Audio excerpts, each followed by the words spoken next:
Hey everyone, this is FIDE Master Kostya Kavutskiy here for Chess.com, and today we're going to be doing part 3 of the series How to Evaluate Chess Positions.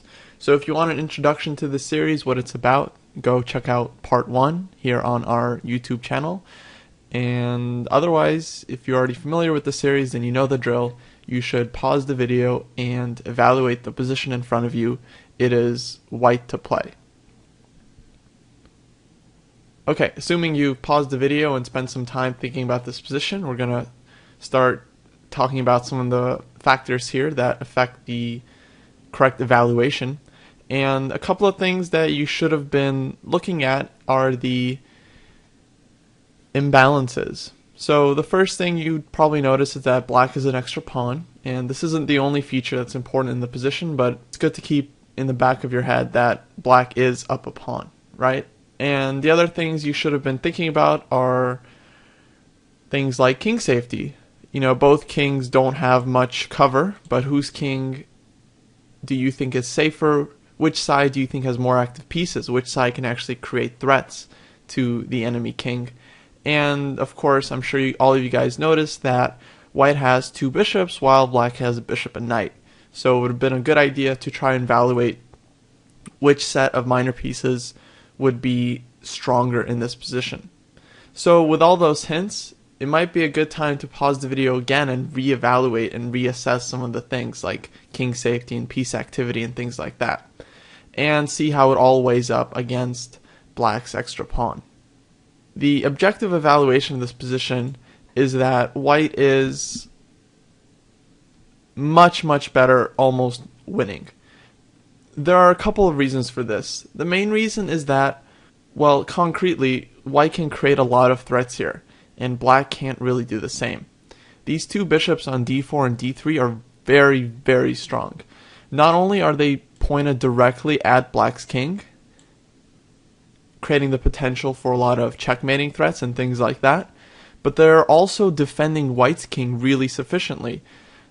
Specifically, this bishop on d3 is covering the c2 square, preventing any kind of check from this rook on c7. And if you look close enough, you'll realize that even if you give black a couple of moves, it's not really clear how black can create threats. Meanwhile, white's queen and rook over here on the king side are very active and can, with the help of the two bishops, create a lot of really dangerous threats.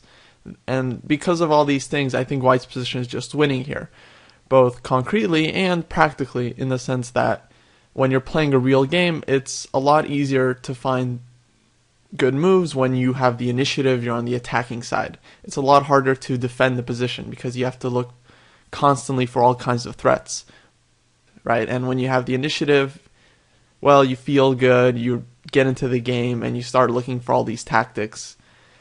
And tactics are always easier to find for the attacking side rather than for the defensive side. So already, concretely, white could play this move f5, which is very strong.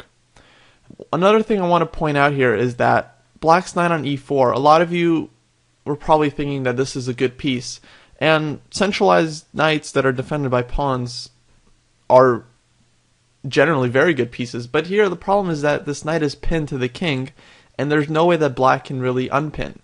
And because of that, this knight is immobile. And for this reason, of course, white can leave the rook on g3 because it can't be taken, and protect the third rank. Maybe this h3 square needs protection at some point. But basically the point is that white can play around this knight, and the knight isn't really affecting the game that much. It's only blocking this diagonal here. Okay, so f5 would have been a very strong move. And the point is that if queen takes f5, white can play queen e8. And black does not have a good defense to either queen g8 or queen h8 checkmate. And like already, you know, it's clear that white is simply winning the game. The only thing they can really do is take this rook and give up their queen. But now white has a queen for a rook, knight, and I guess two pawns, but black's king is very exposed, so it shouldn't be a surprise that white's queen and bishop are going to be very strong here, because they can start taking these pawns if they want, or they can simply go after the black king, which is quite exposed. And in this position, white is completely winning. Another really cool line I wanted to show is that after f5, which comes with the threat of rook g6, followed by mate on h6, is that black can play this defense queen d6, pinning the rook and threatening to take it. And in this position, white has a very pretty win. If you want to pause the video and try to find it, I would definitely recommend that you do that. Okay, so white's win is bishop takes e4. And here I would mention that one of the advantages of having the two bishops is that you can pretty much trade one off whenever you want because they're so quick and they control, every color. So it's not hard to trade off a bishop when you think it's necessary or useful. And indeed, after d takes e4, white has the star move bishop e5, skewering the queen and the rook. If queen takes e5, of course, queen g6 check, followed by queen g8 mate. Otherwise, white wins a ton of material. Rook c2 check. Doesn't really do a whole lot. I think white can just play king h3. And black has no more good checks. White's threatening rook g7, followed by checkmate, and black can resign. So that was a simple concrete win after, not very simple I guess, but that was a concrete win after f5. But just to illustrate the point, I just want to show that this is actually taken from one of my games, and I didn't find this f5 move, but I played rook g5, which is also strong, taking advantage of two pins actually, the h6 pawn and the e4 knight, and going after this d5 pawn. And of course, if this pawn falls, then black is probably going to lose the knight on e4 and lose the game. And the reason I'm showing you guys this position is that just to show you that even if white doesn't have a concrete win, their position remains much, much better because they can create so many threats with their active pieces, and black's pieces are pretty passive here. So for instance, bishop b7, defending the pawn, rook e5, queen f7 was played. And here I made a mistake. I traded queens because I was in time trouble and I didn't want to have to calculate anymore. I just wanted to trade queens and win back my pawn, and I did win this endgame pretty easily because white has two bishops and they're more active and black's pieces are passive, so the endgame was very close to being just winning for white.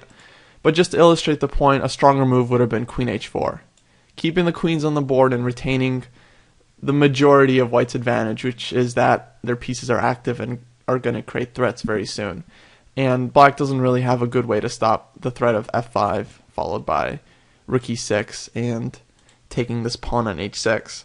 And because black's pieces are so passive, they can pretty much just have no defense here. Thanks a lot for listening, and I'll see you around on Chess.com.